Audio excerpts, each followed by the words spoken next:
खुलुमबाय लोगोफोर गासैखौबो आंनि YouTube चेनेलाव बरायबाय आसा खालामो नोंथांमोना गासिबो मोजाङै दङ थ' दिनैहाय आङो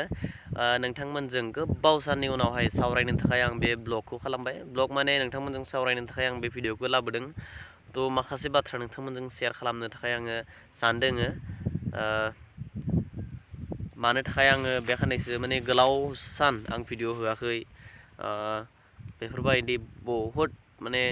बाथ्राखौ लानानै नोंथांमोनजों रायलायनो थाखाय आं भिडिअ खालामबाय थ' फार्स्टआवनो गिबियावनो नोंथांमोन गासैखौबो साबस्क्राइबार लोगो गासैखौबो आंनि चेनेलाव बरायग्रोबाय आरो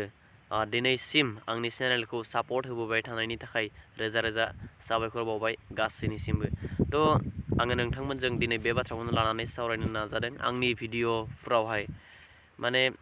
दानियाबा भिउ फैनो नागिरा आरो भिउजों लोगोसेनो लाइक कमेन्ट फैनो नागिरा थ' मानो थाखाय बेबायदि जालांदों हमनो मोनाखै थ' बेखौनो नोंथांमोनजों शेयार खालामनो होननानै भिडिअ खालामबाय आंनि मायाव प्रब्लेम जालांदों भिडिअ एडिटिं खालामनायाव ना भइस डाबिंथ' होखाया आङो भइस माने भलिउम साउन्ड अडिअ'आवहाय प्रब्लेम जादों ना मायाव प्रब्लेम जादों एसे नोंथांमोननिफ्राय आङो मिथिनो लुबैबाय थ' बेनिखायनो दिनैनि बे भिडिअखौ खालामनाय जाबाय आंनि मायावहाय प्रब्लेम जालांदों अन्नानै नोंथांमोना जायफोरा आंनि भिडिअखौ दासिमबो नायो थ' नोंथांमोना खोन्थाहर आंनिया मायाव प्रब्लेम जालांदों भिडिअ बानायनाया मानो थाखाय भिउस फैया थ' बेनि अनगायै आंनि चेनेलावहाय दिनैसिम 2019आव आं चेनेल खुलिदों 2019नि 6 मे मोन नामा एक्जेक्ट बावगारबाय आं डेटखौ थ' 6 मेआनो जानो हागौ बेनि उनावहाय आङो दिनैसिम बेसेबां भिडिअ हगारखो इउटुबाव बेखौ आंनि नायगिरि बिथांमोना मिथिखागौ 400 प्लास जाबाय आंनि भिडिअआ दिनैसिम 400 प्लास आरो बे लेखायै साबस्क्राइबारा बेसेबां बारा जायाखै साबस्क्राइबारा 7000 प्लास जानानै दङ दासिमहालागै थ' अन्नानै नोंथांमोना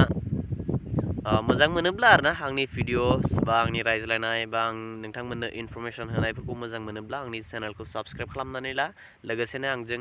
हेफाजाब होलांबाय था आंनि भिडिअखौ नायलांबाय थाबानो जाबाय थ' आरो मोजां मोनाबाथ'